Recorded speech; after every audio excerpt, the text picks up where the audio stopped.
On the way, they both sense something and notice the scent of blood. They look at some dead cadets and wonder why they are deceased. Lee Hwa Myung arrives and greets them, stating that Brigade Leader Chin Moo-yeon and Squad Leader Moo Jin-yoon have finally arrived. They exchange greetings before he gets straight to the point and asks if this was their doing. Moo Jin-yoon denies any knowledge of what he's asking. Chin Moo-yeon explains that they were in the training room and were escorted here immediately, so they are unaware of the current situation. Therefore, being questioned without any explanation is quite confusing.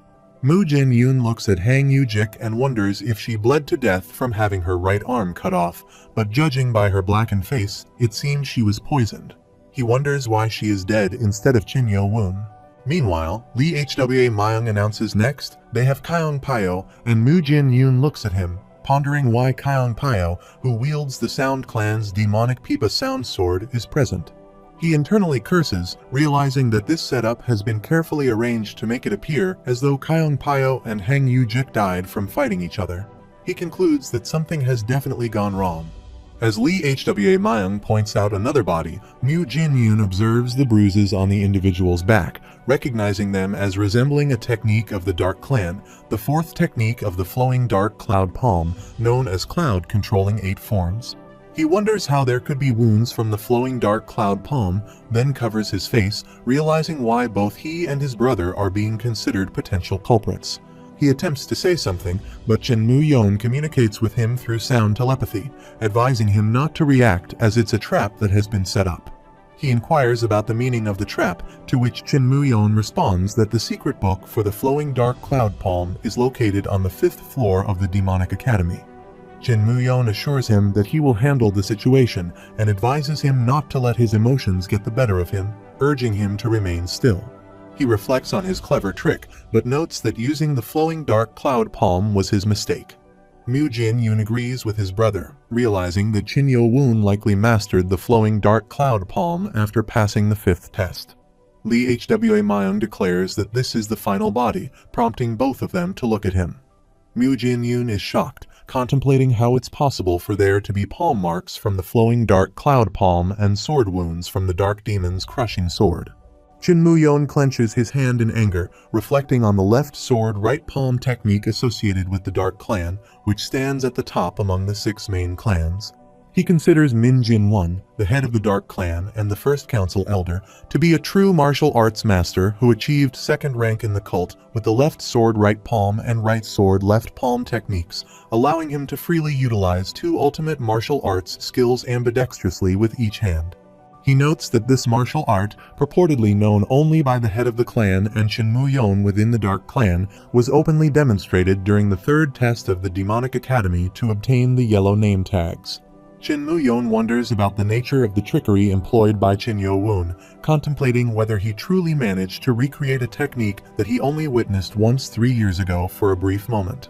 He reflects that it's something even his grandfather wouldn't be able to do, while Moo Jin-yoon remarks that this is definitely a trap set up by someone. He states that Brigade Leader Chin Moo-yeon has been inside the training room all the time, so how could he have killed them? Lee Hwa Myung inquires about the meaning of a trap and asks what exactly constitutes a trap, noting that he sounds like he knows why they were all gathered there. Moo Jin-yoon expresses concern, stating that they're in trouble. In order to properly defend themselves, they need to reveal how they are connected. If his brother is expelled from the academy due to this incident, Chin Yo-woon will emerge as the victor in the Battle of the Heirs. He realizes that he needs to at least prevent expulsion somehow. Lee Hwa Myung contends that attempting to make an excuse without any evidence only makes them more suspicious and orders the instructors to arrest them. Meanwhile, Moo Jin-yoon asserts that all of this was planned by Chin Yo-woon when Lee Hwa Myung orders the instructors to move forward. Chin Moo-yeon thinks that he told him to restrain himself and realizes that it can't be helped now. Moo Jin-yoon reveals that truth be told, Baek Cheol-gu of the Poison Clan proposed poisoning Chin Yo-woon to them and suggested they should work together. However, they deemed that cowardly and rejected his offer, so they knew nothing. He explains that they only just learned about their deaths and states that, in fact, the only one with a motive to kill them is Chin Yo-woon. He urges them to call him and the other cadets and investigate them as well, emphasizing that it's not right that they're the only suspects. Lee HWA Mine responds, addressing squad leader Mu Jin-yoon, and suggests that he seems to be looking down on him as the director. He adds that Mu Jin-yoon seems to be talking without evidence, as the dead cannot speak, but questions who he thinks found these bodies. Mu Jin-yoon inquires if it was not the martial instructors who found the scene, but Lee HWA Mine counters that it was Council Elder Chin Yo-woon and his squad leaders and brigade leaders who discovered the scene together and reported it directly to him. Mu Jin-yoon expresses confusion, questioning why he, the culprit, is being accused of being the culprit. He arrives, and Lee HWA Mine and all the instructors greet him while Chin Mu-yeon looks at him with frustration.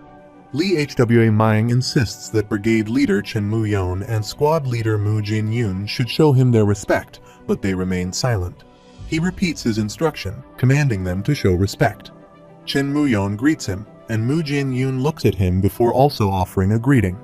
Chin Yo-woon smiles and states to Squad Leader Mu Jin-yoon that if he is claiming that this was a trap set up by the Poison Clan, Blade Clan, Sound Clan, and Sword Clan aiming for him, and that he took care of all of them, could he take another look at the bodies? Lee HWA Mine agrees and says, right this way, and they both reach the dead bodies. He explains that Squad Leader Hang Yu-jik had her arm cut off by Squad Leader Bu Yonggang's blade technique and then died from Squad Leader Baek Cheol-gu's poison. He continues, stating that Squad Leader Kyung Pyo died from Squad Leader Hang Yu-jik's demonic Pipa sound sword piercing his heart. Chin Mu-yeon thinks, wait, something strange, while Ho Jin Chang states that Squad Leader Bu Yonggang died with his head smashed in after receiving internal injuries from what they suspect to be the Dark Clan's flowing dark cloud palm. Lee HWA Mine adds that finally, Squad Leader Baek died from bleeding caused by internal injuries and wounds inflicted by the secret arts of the Dark Clan, the left sword right palm. Chin Yo-woon remarks, that's certainly strange, Squad Leader Mu Jin-yoon. If he killed them, as he claims, he would need to know all these different martial arts, including the poison arts. But when they put together the instructor's deductions, it just looks like they killed each other in a fight between 5 people. Chin Mu-yeon realizes the source of this ominous feeling. Chin Yo-woon. He contemplates this realization and berates him internally. Initially, he assumed that Chin Yo-woon was merely attempting to eliminate him, the last one left in the Battle of the Heirs. However, he now understands that if these bodies were to return to their respective clans, they would have no choice but to deduce the culprits from the wounds left on the bodies. He concludes that Chin Yo-woon's true objective is to incite conflict among the 5 individuals. Chin Mu-yeon realizes that he has outsmarted them, turning their strategy of using his enemies against each other right back against them, Chin Yo-woon. Lee HWA Mine orders the immediate transportation of these 2 to the detention center, a directive that the instructors promptly agree with. The scene shifts to the Demonic Academy Director's office, where Ho Jin Chang reports that the bodies of the children have been handed over to their respective clans.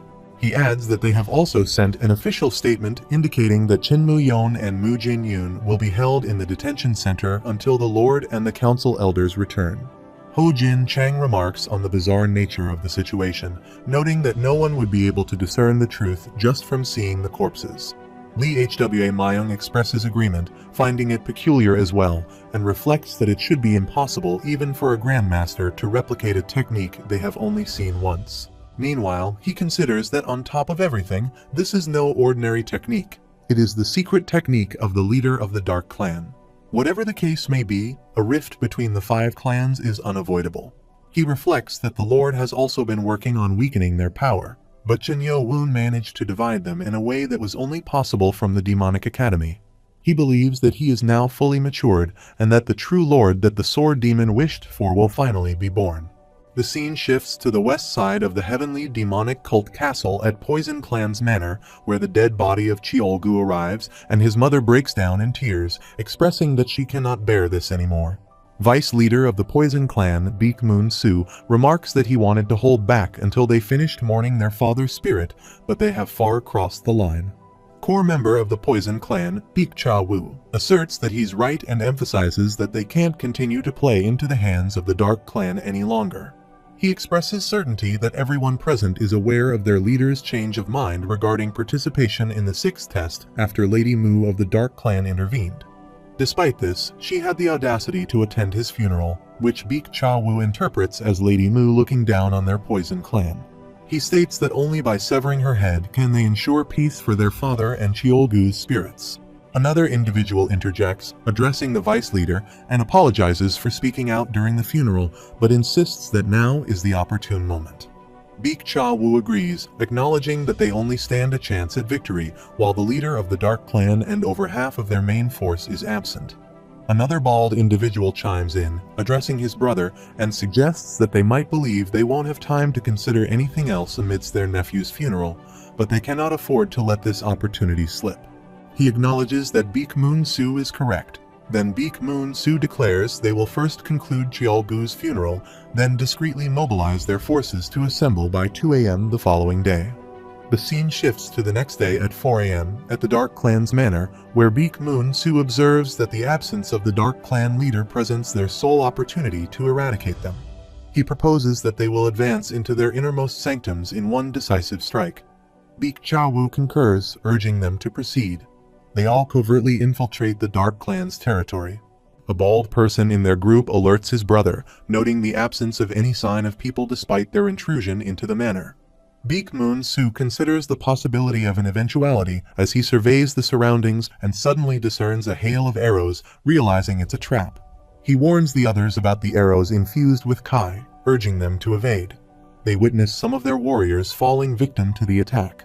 Baek Cha-woo curses the Dark Clan while Baek Moon-soo questions if they are already aware of the impending assault.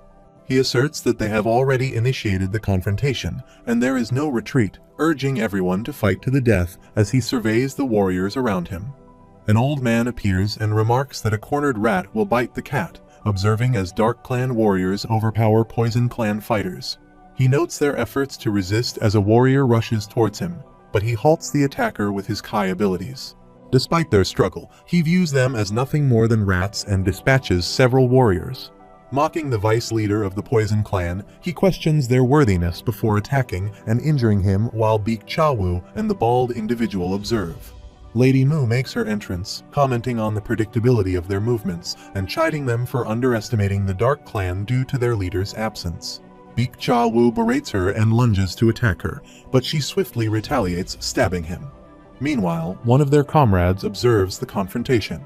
Suddenly, the old man emerges from behind, seizing Baek Cha-woo's head and declaring him the sole survivor, commanding him to kneel. Baek Cha-woo complies, incredulous at the monsters who remain in the Dark Clan. He addresses Lady Mu, expressing his surprise that she concealed her true strength despite being regarded as the Lord's first concubine. Lady Mu retorts that she was not hiding it, she simply hadn't displayed it.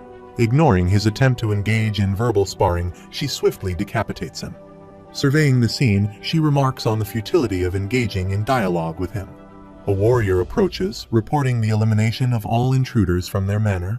Lady Mu acknowledges their accomplishment, lamenting the inability to utilize them further. The warrior expresses concern, questioning whether the Blade Clan might attempt a similar ambush. He seeks assurance that Lady Mu is confident the Blade Clan won't take action independently. She reassures him, stating that the Blade Clan won't act without a direct order from their clan leader.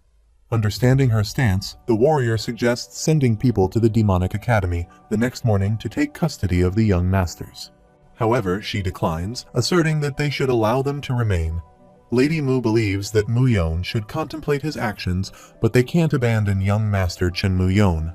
She emphasizes her understanding of her child's character, explaining that he needs a wake-up call after falling for the enemy's trick due to overconfidence. This, she believes, will teach him the challenges of holding the position of the Lord. She emphasizes the importance of utilizing their clan's full resources to uncover everything about that detestable individual, even if it requires interrogating his former guard, Jang, and questioning the expelled cadets from the academy. The old man inquires about her well-being, to which she affirms she's fine, but he managed to deceive her, so now he must face the consequences.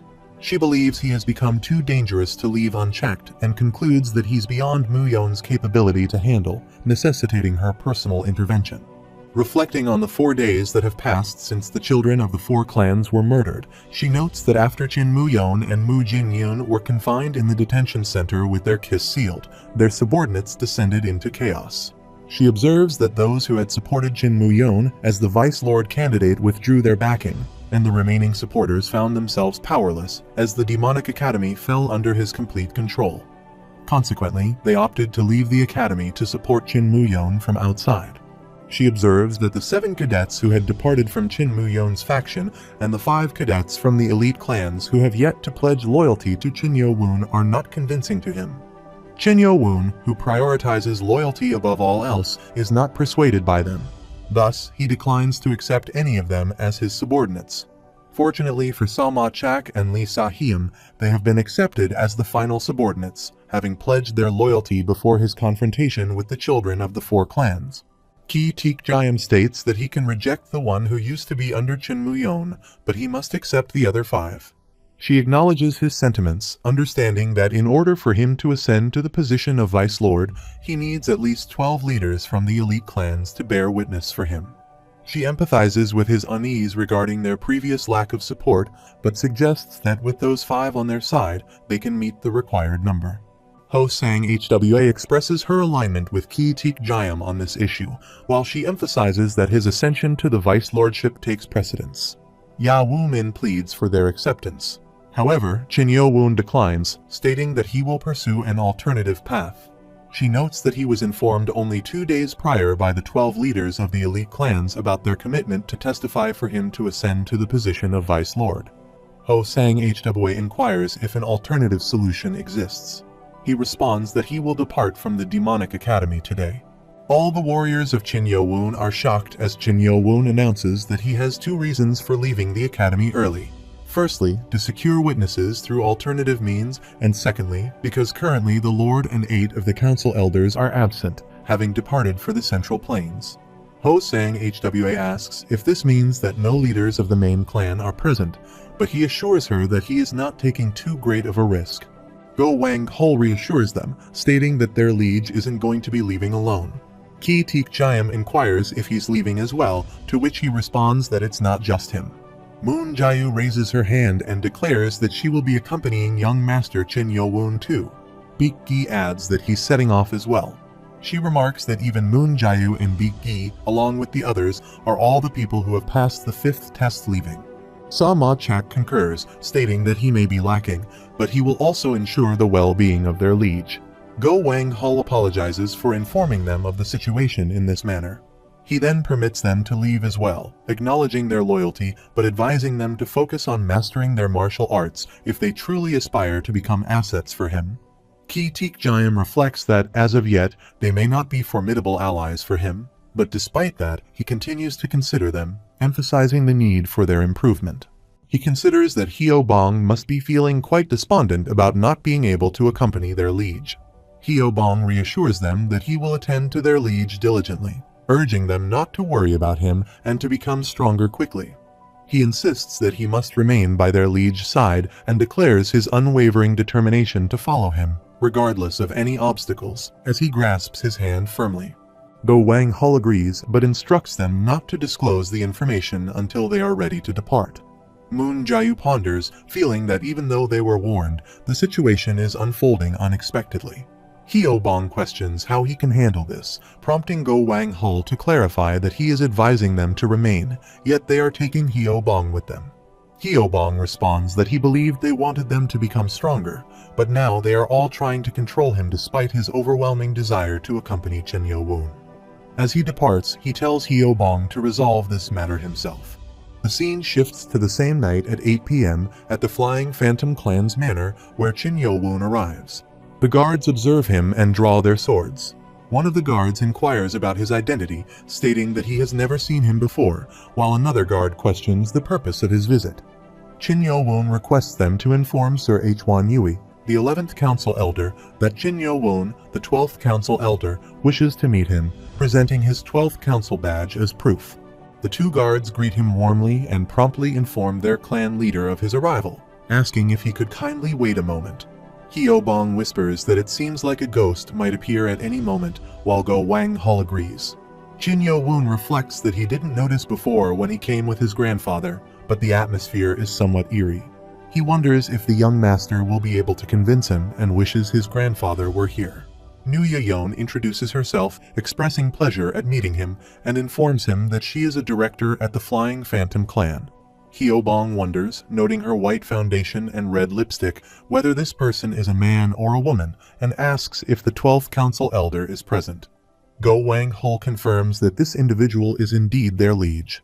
She offers her apologies and greets Qin Yo Woon, who also introduces himself. She explains that their master has requested her to escort him to the guest house and offer some refreshments, so she invites him inside. She admits she forgot to mention earlier, apologizing again, that their master only wishes to meet the council elder. She hopes he will understand. Their master is rather shy, though she smiles secretly.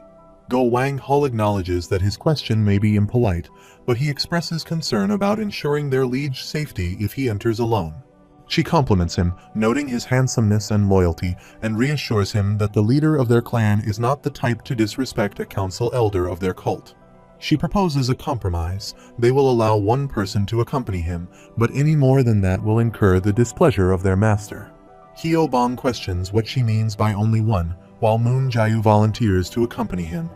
Nu Ye-yeon agrees, suggesting they proceed inside. They enter the building, where he notices several scarecrow-like figures standing guard.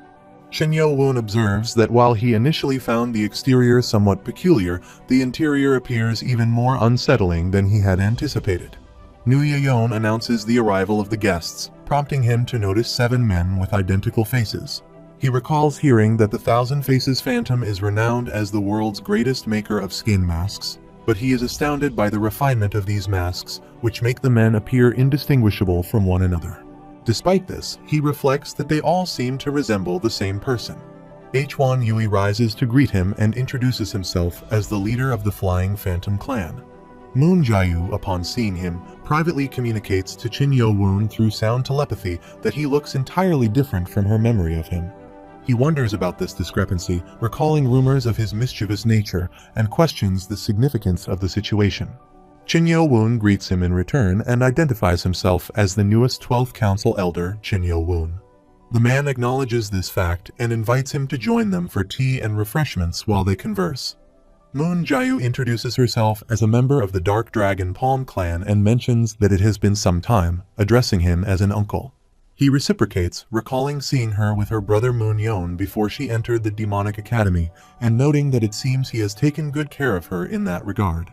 She expresses surprise that he remembers, to which Qin Yo Woon privately communicates to her through sound telepathy, identifying the man as Council Elder Hwan Yui and mentioning that he is the only one aware of his use of a skin mask. He then asks if Hwan Yui knows why he requested a meeting with him, prompting Moon Jae-yu to glance at him in surprise, noting his directness. Hwan Yui inquires whether Qin Yo Woon's purpose for visiting is not to obtain his jade medallion. Qin Yo Woon confirms that Hwan Yui is aware of his intention. Hwan Yui questions whether this would be the only reason why he would seek him out immediately after winning the Battle of the Heirs and departing from the Demonic Academy. Qin Yo Woon considers that there are 2 ways to ascend to the position of Vice Lord. One is for 12 leaders of elite clans to serve as witnesses, and the other is for the 12 council elders to acknowledge him as the Vice Lord. He reflects that the Jade Medallion serves as identification for a council elder, and when a council elder bestows it upon an heir, it signifies both a pledge of loyalty and acknowledgement as the Vice Lord. Qin Yo Woon responds affirmatively, indicating that he will cease addressing Hwan Yui as a council elder of the cult, and instead requests a private meeting as a candidate for Vice Lord of the cult. Hwan Yui remarks that he has been regarding him as a Vice Lord candidate from the very beginning. Qin Yo Woon responds with a request for clarification. Hwan Yui asks if he doesn't already know, stating that in exchange for the Jade Medallion, they are permitted to test him. He further explains that he had intended to give him some time during their conversation, but since Qin Yo Woon has gotten straight to the point, he won't beat around the bush either. He proceeds to outline the 2 things he wishes to test Qin Yo Woon on. The first is his observation skills, and he asks if Qin Yo Woon can discern which of them is the real clan leader. Moon Jae-yu finds this task daunting, reflecting on the precision of the skin masks, noting that even their wrinkles and the shapes of their beards are identical. She considers that not only are they wearing skin masks crafted with the utmost care by their uncle, but these individuals have also undergone years of training to mimic him. She concludes that it's not easy to distinguish them, regardless of how keen his Kai senses are. H1 Yui assures Chin Yo-woon that he won't rush him into making a guess and suggests they take their time while they chat over tea. He responds that he has found the real clan leader. H1 Yui queries what he means, while Nu Ye-yeon interjects, asking him to wait and inquiring if he is suggesting that it's her. Moon Jae-yu communicates to Chin Yo-woon through sound telepathy that it was Uncle H1, meaning the council elder, who asked which of these men he was. Chin Yo-woon responds that Uncle H1 instructed him to find him, and he doesn't recall Uncle H1 specifying that he would be one of these 7 men.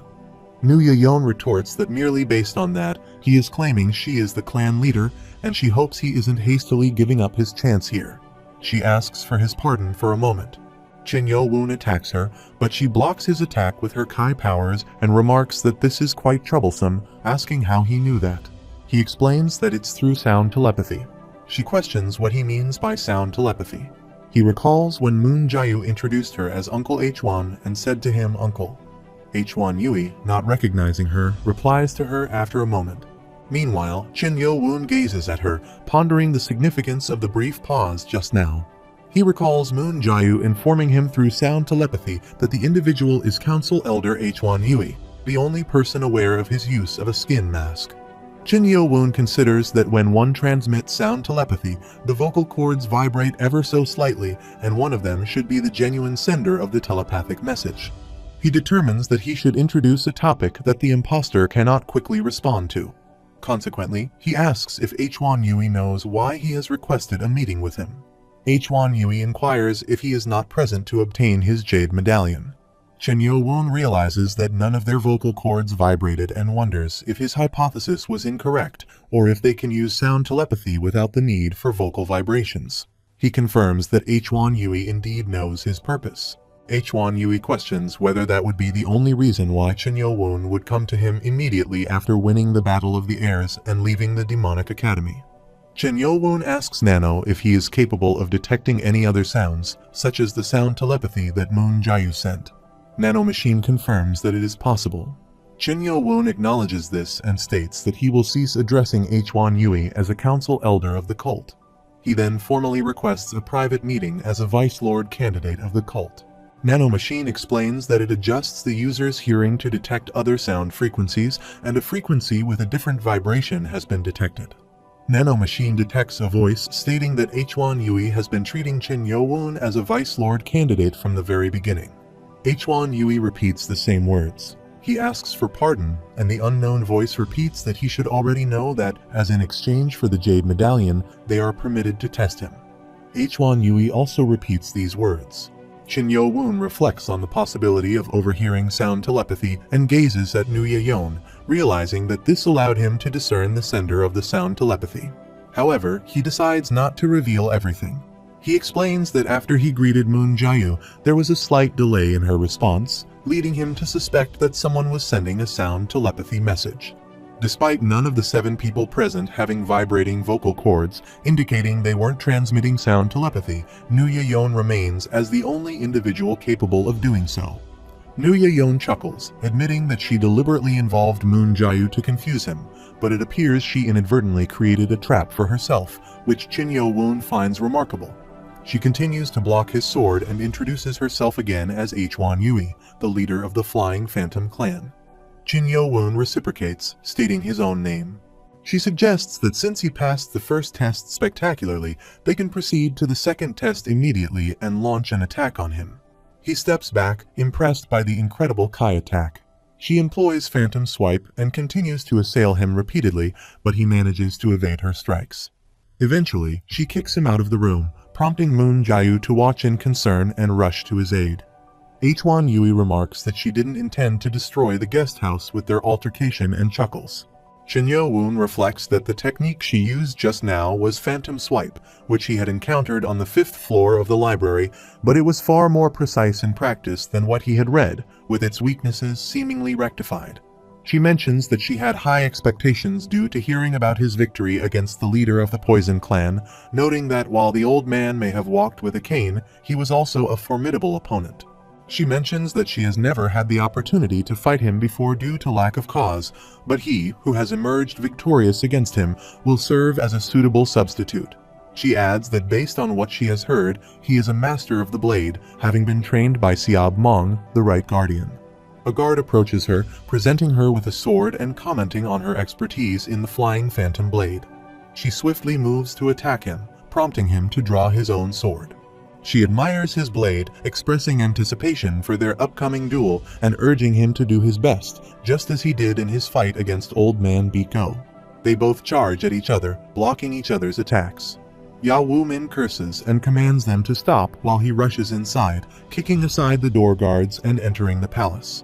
Sa-ma-chak questions the wisdom of charging in like this, but Hyo-bong asserts that their liege safety takes precedence. After a while, Chen Yo-woon and Hwan Yui continue to attack each other repeatedly, but they manage to block each other's attacks. She observes that he is strong enough to have reached this level of martial prowess at the age of 20, but she doubts it's enough for him to have been able to decapitate Old Man Biko. She questions whether he believes he can acquire her jade medallion in this manner. He considers that he cannot defeat Council Elder Hwan Yui with just the butterfly dance. Consequently, he decides he should test something else. As they both attack each other again, she wonders about the unfamiliar form he employs, having never seen it before. He admits he might not be able to control it properly and urges her to block it with all her strength. Confused, she asks what he means, but he launches his attack nonetheless. She steps back, causing the floor to break beneath his strike. She realizes that this might be the blade technique that severed Biko's head. In response, she decides to use the Flying Phantom Blade, Ascension of the Flying Phantom Blade, and the ultimate technique together to counterattack. They clash once more, but neither is injured. Eventually, she sustains an injury to her hand, causing her sword to fall. She thinks to herself, no, this can't happen. Ya Wu-min contemplates if their liege is over there just as Ogung attacks him. He steps back, recognizing it as a claw technique, while Ogung questions his intrusion without permission, asking where he thinks they are. Go Wang Hole summons Beat Gi, and they all gather in a circle to prepare for a counterattack. Sa-ma-chak remarks that things are unfolding exactly as he anticipated. Hyo-bong expresses disdain for them all wearing skin masks, deeming it a terrible choice. Ogung remarks on the presence of not just one but 4 intruders, noting their apparent lack of sensibility. He wonders which clans they hail from to display such rudeness. Ya Wu-min retorts that they are hardly in a position to lecture, but Go Wang Hul stops him from advancing, introducing himself as Go Wang Hul of the Dark Fist clan and displaying his badge. Ogung inquires if he is from the Dark Fist clan, questioning whether he is the child of clan leader Go Wang Hyan. He confirms that this is indeed the case. Ogung criticizes the behavior of a child from an elite clan barging into another clan's manor in the middle of the night, questioning if his father taught him that such conduct is acceptable. He apologizes if they have caused any displeasure, explaining that they had to enter because they were concerned that something might have happened to their liege. Ogung asks who their liege is, to which he responds that it is young Master Jin Yo-woon, the 12th council elder of their cult. Ogung realizes that the guest who came to see their clan leader was indeed young Master Jin Yo-woon. They all hear a voice and turn to look at it.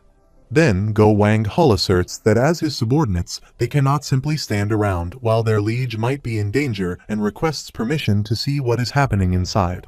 Ogung apologizes but states that they are not permitted to interrupt their leader. In response, Go Wang Hul explains that this leaves them no choice, as they cannot afford to delay any longer, and requests forgiveness for their rudeness.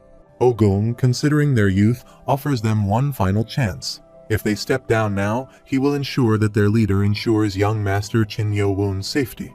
They all prepare for combat as another explosion occurs, causing them to look toward the broken wall. Ogung questions what just happened, and they observe a huge scar on the ground. Ogung flies toward it and calls for the clan leader, while Go Wang Hul instructs his warriors to follow him.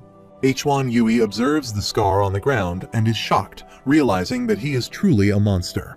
She then presents him with the badge and introduces herself as Hwan Yui, the 11th council elder of the cult and leader of the Flying Phantom clan.